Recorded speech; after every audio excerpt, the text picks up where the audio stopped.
Continuamos aquí en Buenos Días Canarias la mañana, en Televisión Canaria. Se calcula que 1 de cada 3 pasajeros tiene miedo a viajar en avión, es por tanto una de las fobias más comunes. Hoy nos preguntamos si es posible superar ese miedo y cómo hacerlo. Nos acompaña Tania Díaz, que es doctora en psicología. Tania, ¿qué tal? Muy buenos días. Buenos días. ¿Hay que tratar la fobia y el miedo de la misma manera o son totalmente diferentes? Pues la diferencia es importante. ¿Por qué? Porque el miedo, digamos que es una emoción, una experiencia común en el ser humano con un sentido, y el sentido que tiene sentir miedo es la supervivencia de la especie. Cuando estamos ante un peligro, sentir miedo es lo mejor que nos puede pasar porque es lo que nos permite protegernos de ese peligro. Sin embargo, la fobia, la reacción que tiene nuestro organismo es la misma, es decir, pues alteración del ritmo cardíaco, pues acelera la respiración, tensión muscular, queremos evitar, escapar, pero el peligro no es real, ¿de acuerdo? No hay un peligro real, por tanto esa reacción es desproporcionada. En ese caso es cuando hablamos de fobia. Bueno, hablamos de volar, entonces el miedo puede ser algo puntual en determinado vuelo que cojamos algún día, pero sí que la fobia se convierte en algo más a largo plazo y prácticamente para todos los vuelos que podamos coger, ¿no? Sí, vamos a ver, la fobia, una vez la persona ya experimenta fobia, pues ya se prolonga a lo largo del tiempo, es decir, es muy raro que sin un tratamiento la fobia desaparezca, se tiende a mantener en el tiempo. ¿Y cómo se manifiesta esa fobia a volar? Ahora que estamos en periodo de vacaciones y mucha gente se plantea el hecho de coger un avión, porque me imagino que también la familia presionará y dirá que me quiero ir de viaje, pero habrá un miembro de la familia que no le guste mucho viajar, entonces se ve obligado a coger un avión. Entonces, ¿cuáles son esos síntomas? ¿Cómo se empieza a manifestar los primeros indicios de que una persona tiene miedo a volar o fobia a volar? Pues lo primero, donde primero lo experimentas en su cuerpo, cambios en su cuerpo, es decir, pues empieza a acelerarse el ritmo cardíaco, pues se le agita la respiración, se le tensa la musculatura y sobre todo lo más importante es que la persona quiere huir y evitar, escapar de esa situación, no enfrentarse a ella. Esa es quizás la característica más importante. ¿Y hay un patrón, hay un perfil de personas que puedan estar expuestas a este tipo de fobia? Un perfil como tal no, pero sí es verdad que, por ejemplo, hay personas muy controladoras, personas que les gusta mantener el control de la situación y en el avión no pueden. Yo me he encontrado con gente que me dice, es que si yo fuera quien pilotara el avión, pues a lo mejor no tenía tanto miedo. Eso sí suele ocurrir. Hablando de quién pilota el avión, ¿se puede dar el caso que con el paso de los años un piloto de avión, un tripulante de cabina, también puede manifestar esa fobia a volar?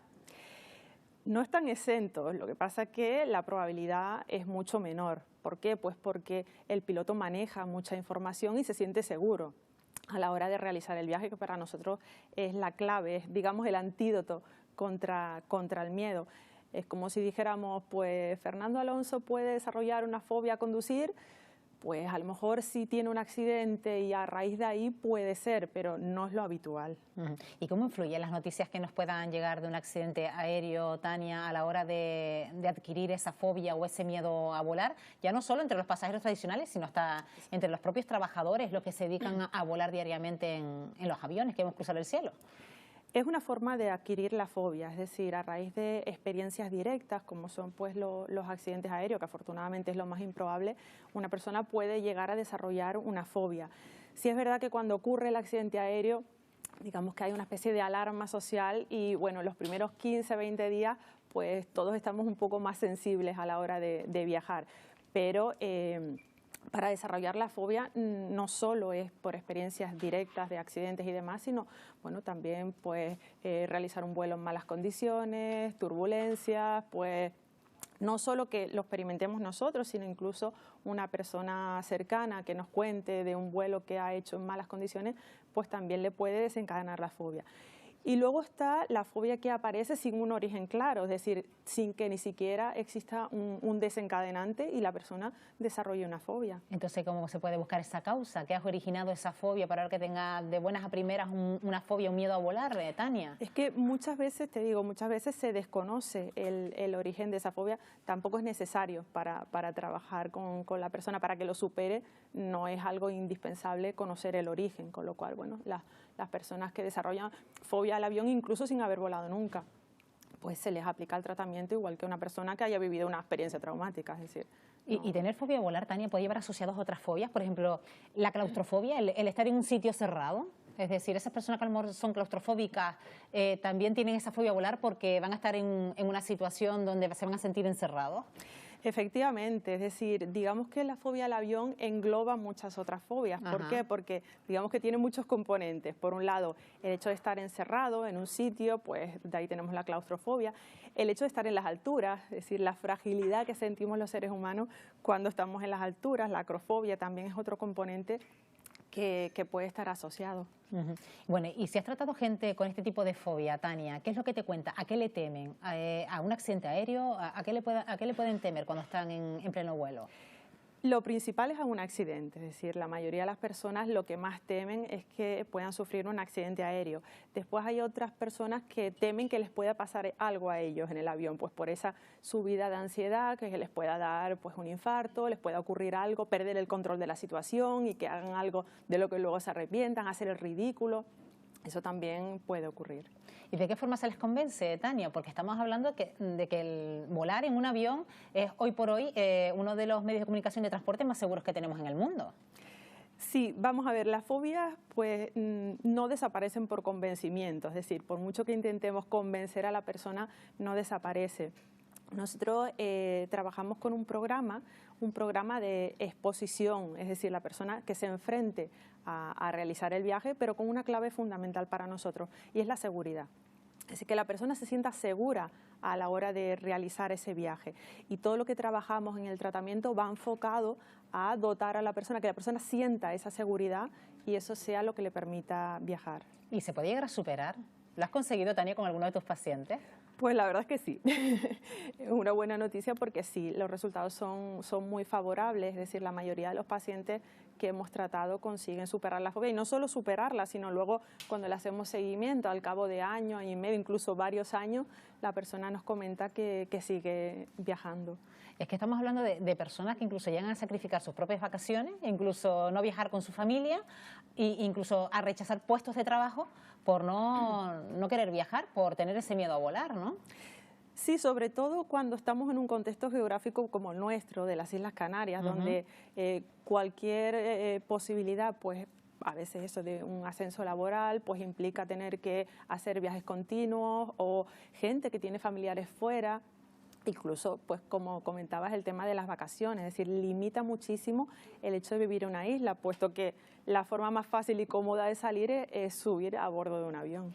Y esa fobia a volar, esos síntomas, se empiezan a manifestar cuando llegamos al aeropuerto, cuando estamos a punto de subir la escalerilla del avión, o ya incluso cuando nos están planteando, oye, vamos a hacer un viaje ya en estas próximas vacaciones, ya nos empiezan a plantear a lo mejor la palabra volar y ya comienza nuestro cuerpo a temblar, Tania, por decirlo de alguna manera. La mayoría de las personas empiezan desde simplemente el hecho de pensar que llegan las vacaciones y que me van a ofrecer viajar, ya ahí empieza toda esa reacción de pánico, de miedo.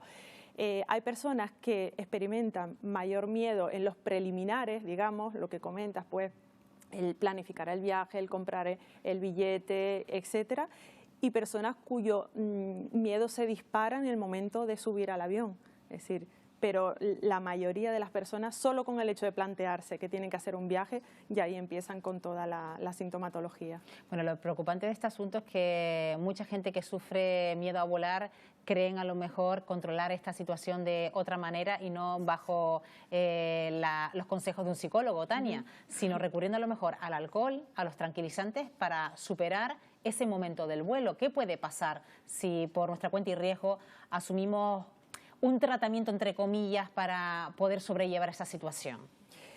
Todos los tratamientos que impliquen pues, la toma de ansiolíticos o la toma de alcohol, lo único que van a conseguir es aliviar los síntomas, pero no resolver el problema. Es decir, la fobia va a continuar. Y es más, lo que pueden conseguir es un problema añadido, que puede ser pues, una adicción a estos fármacos o incluso caer en un tema de alcoholismo. Y lo único que van a conseguir es eso, aliviar los síntomas, pero el problema va a seguir ahí. Hay personas que usan otras estrategias, como son pues no dormir la noche anterior o la verborrea, ¿no? Estar en el avión y las personas que están hablando continuamente, incluso con desconocidos. Después está el otro perfil de persona que no quiere hablar, que nadie le diga nada, que está en el avión, vuelos de 2-3 horas y están en completo silencio. Es decir, son las estrategias que la gente utiliza, pero no consiguen resolver la fobia, sino simplemente aliviar un poco los síntomas. Pues la mejor forma de resolverlo es ponerse bajo las pautas, bajo los consejos de una experta en psicología, en este caso de Tania Díaz, que nos ha acompañado esta mañana, que es doctora en psicología, y por lo menos sabemos que este problema lo sufre mucha gente, porque sabemos que ese miedo, igual bueno, mucho no llega a ser una fobia, pero sí hay miedo a volar, pero al fin y al cabo es una manera también de superarlo poniéndonos bajo las riendas de un psicólogo. Gracias, Tania. Buenos días por acompañarnos. Buenos días, gracias.